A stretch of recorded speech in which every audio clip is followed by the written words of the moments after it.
Bitcoin has just had a death cross on the daily chart. And as the name suggests, that sounds pretty bad. But is it?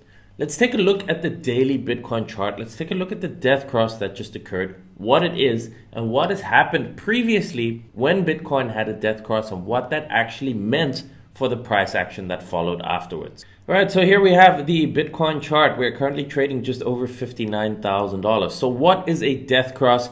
It is usually just the 50 simple moving average, which I have here on the chart in blue on a daily chart, and then the 200 moving average in red. Now, when the blue crosses down through the red, so the 50 crosses down through the 200, that is what is known as a death cross, and it is typically a bearish indicator.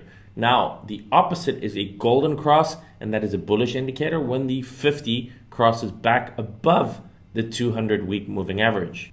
Now, a moving average is simply the average of the previous session. So a 50 simple moving average on a daily chart takes the previous 50 days and finds the average price action. So you have all the volatility, the moves up, the moves down, but on average, if you take those 50 days and you create the average, it creates a much smoother price.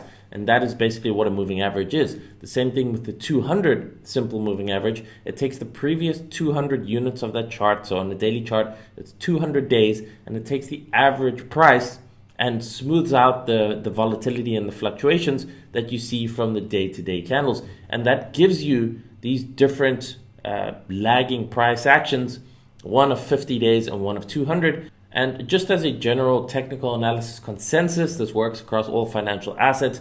It is kind of a norm that when the 50 crosses down through the 200, it's a death cross, and vice versa, it's a golden cross. So with that explanation out the way, okay, let's just get this a little bit bigger here. And you can see on the daily chart, zooming out, these moving averages, they do cross from time to time, but it doesn't happen that often. Okay, so we need to figure out, is this now a bearish signal that is the end of the bull cycle? Or is this what also happens when you get a death cross or a golden cross? It simply just chops around and goes sideways. It's a false signal and it gets reversed, in this case, by a golden cross. So you can see here, we got the cross. Okay, and that is exactly where this rally so far has halted. It's about 62,000, and you can see over here. So as long as the price is now below 62,000, it is below both of these moving averages, and that's just going to act as resistance. Now, if we get back above both the 50 and the 200, well, then you can chop around a little bit here, and these moving averages are just going to end up reversing the cross again. Okay, so what we have here in the past, here's a good example of this exact situation.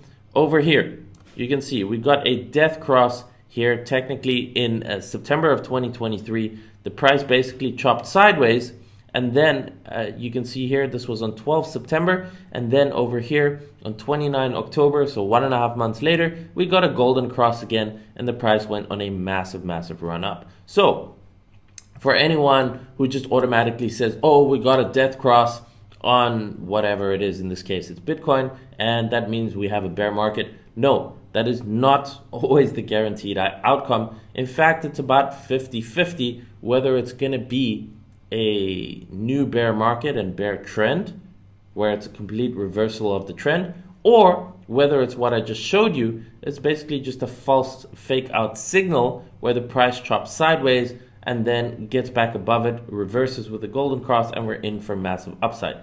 And in my opinion, this is one of those situations again where we are probably just going to chop around for August and September. Those are also historically the worst months for financial markets, also for crypto, and it's very possible we just continue to chop around here for those 2 months, build up the averages, let them come back together, and then in Q4 in October, which is historically some of the most bullish months, October and November, then if we get back above there and continue up, we get the same situation as here. We get a golden cross and the markets continue higher, and that is what I'm looking for. The invalidation of this, of course, is if we get below the 50-week moving average. So you can see here, that is exactly what happened in the past week. We had that massive drop last week down to about 49,000. That was the exact 50-week moving average. As long as the price stays above there,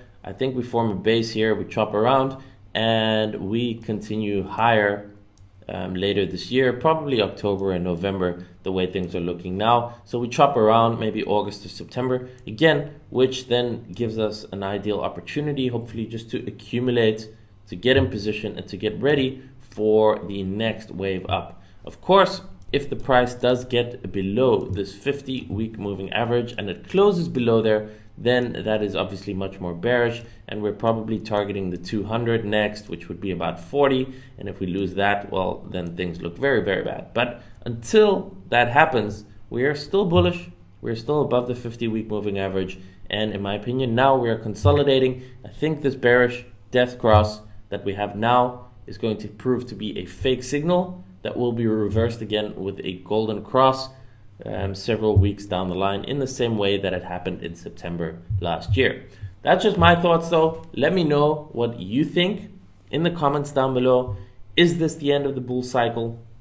Are we in for a much longer bearish trend? Or do you think this is also just a fake signal and we are going to chop around and move higher in Q4 of 2024? I'd love to hear your thoughts. Let us know in the comments down below, and I'll see you in the next video.